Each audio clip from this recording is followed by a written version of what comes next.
Paz seja contigo. Estamos aqui para mais uma aula da nossa Escola Bíblica Online. Já estamos chegando quase ao final do nosso estudo da Epístola de Tiago. Vamos iniciar mais uma aula hoje. Sejam todos bem-vindos. E antes de nós darmos início à aula de hoje, não se esqueça, se você ainda não se inscreveu, se inscreva no nosso canal, ative o sininho para que você possa receber notificações todas as vezes que nós postarmos um novo vídeo. E também, se você puder, dá o seu joinha e faça um comentário a respeito daquilo que mais Deus falou com você, aquilo que você mais aprendeu na aula de hoje, tá bom? Vamos então iniciar a nossa aula. Pai querido e poderoso, queremos pedir a tua bênção sobre a aula deste dia. Que o Senhor possa usar esse teu servo como instrumento nas tuas mãos e falar poderosamente aos nossos corações. Ensina-nos agora a tua palavra e fala conosco, em nome do Senhor e Salvador Jesus Cristo. Amém. Vamos lá então, hoje a nossa aula de número 29, a penúltima aula do estudo da Epístola de Tiago. E hoje nós vamos estudar Tiago capítulo 5, os versículos 17 e 18 que dizem assim: Elias era um homem sujeito às mesmas paixões que nós, e orando pediu que não chovesse, e por 3 anos e 6 meses não choveu sobre a terra. E orou outra vez, e o céu deu chuva, e a terra produziu o seu fruto. Bom, nós terminamos a aula anterior com Tiago capítulo 5, versículo 16, que diz: Confessai as vossas culpas uns aos outros, e orai uns pelos outros, para que sareis. A oração feita por um justo pode muito em seus efeitos. Para iniciarmos a aula de hoje, quero chamar a sua atenção para o final deste versículo, quando Tiago diz: a oração feita por um justo pode muito em seus efeitos. Há uma tradução da Bíblia Viva que diz que a oração fervorosa de um homem justo tem grande poder e resultados maravilhosos. Quando o justo ora, a sua oração é poderosa e produz resultados maravilhosos, diz a palavra de Deus.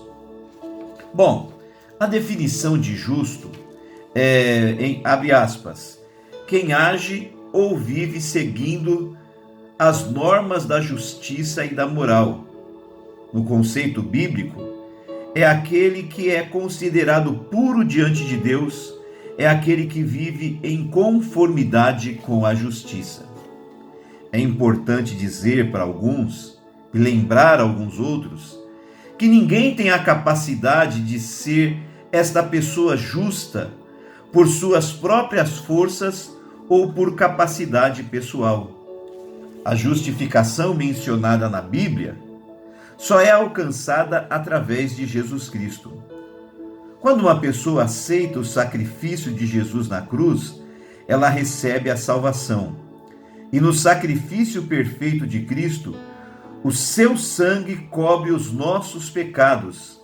E Deus olha para nós e não vê as nossas falhas e pecados, mas vê a perfeição de Jesus.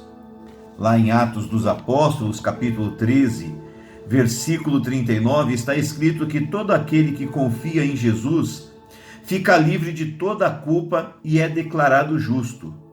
Uma coisa que a lei judaica não pôde fazer.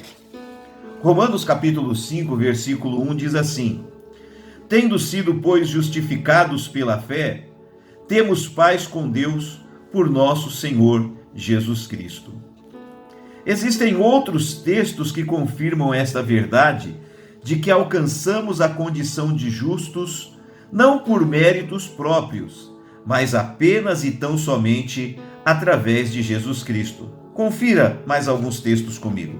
Romanos capítulo 3, versículo 24 ao 28 diz assim: Sendo justificados gratuitamente pela sua graça, pela redenção que há em Cristo Jesus, ao qual Deus propôs para propiciação pela fé no seu sangue, para demonstrar a sua justiça pela remissão dos pecados dantes cometidos, sobre a paciência de Deus, para demonstração da sua justiça nesse tempo presente, para que ele seja justo e justificador daquele que tem fé em Jesus. Onde está logo a jactância? É excluída. Por qual lei? Das obras? Não, mas pela lei da fé. Concluímos, pois, que o homem é justificado pela fé sem as obras da lei. E 1 Coríntios, capítulo 6:11 diz: E é o que alguns têm sido, mas haveis sido lavados, mas haveis sido santificados, mas haveis sido justificados em nome do Senhor Jesus e pelo Espírito do nosso Deus. Gálatas 2:16 diz: Sabendo que o homem não é justificado pelas obras da lei, mas pela fé em Jesus Cristo. Temos também crido em Jesus Cristo para sermos justificados pela fé de Cristo e não pelas obras da lei. Porquanto, pelas obras da lei, nenhuma carne será justificada. E ainda Gálatas 3:11 diz: E é evidente que pela lei ninguém será justificado diante de Deus, porque o justo viverá da fé. Então tem esses, dentre tantos outros textos. Tendo ficado claro para todos que quem nos justifica, quem nos faz justo, quem nos torna justo é o Senhor Jesus, podemos então crer que a oração de todo aquele que entregou a sua vida a Jesus e de todo aquele que serve a Jesus, a oração de todos estes é poderosa e tem resultados maravilhosos, como diz o texto. A oração feita por um justo pode muito em seus efeitos. Para não haver dúvidas, Tiago usa Elias como exemplo. Elias é considerado pelos judeus um dos maiores, se não o maior de todos os profetas. Então Tiago, ele usa a figura do grande profeta Elias para mostrar que ele é como nós e nós como ele. No início de Tiago, capítulo 5, versículo 17, está escrito que Elias era um homem. Elias era um homem. Ele não era um anjo. Ele não era um ser celestial ou divino. Ele era um homem, um ser humano como eu e um ser humano como você. E ainda Tiago diz que ele era sujeito às mesmas paixões que nós.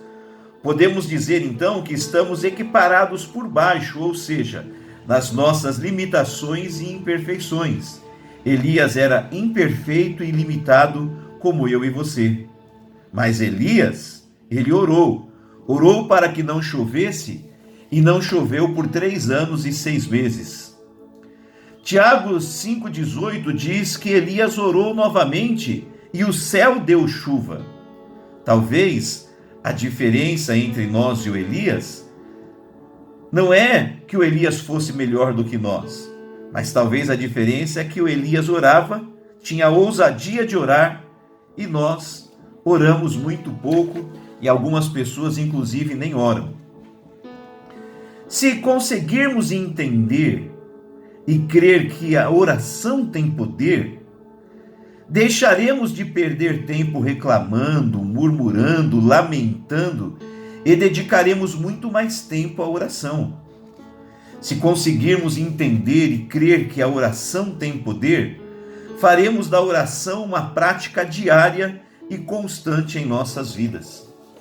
Existe um corinho antigo que diz assim, Elias orou e o fogo desceu, Josué orou e o sol parou. Oração funcionou com Josué, oração funcionou com Elias, oração funciona comigo e oração funciona com você.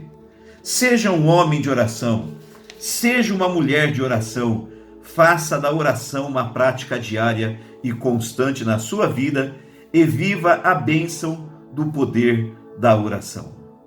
Que Deus abençoe grandemente a sua vida. Chegamos ao final da penúltima aula do estudo da Epístola de Tiago. Convido você para que a semana que vem esteja comigo no encerramento do nosso estudo da Epístola de Tiago. Que Deus abençoe você poderosamente, em nome de Jesus. Um grande abraço e fica com Deus.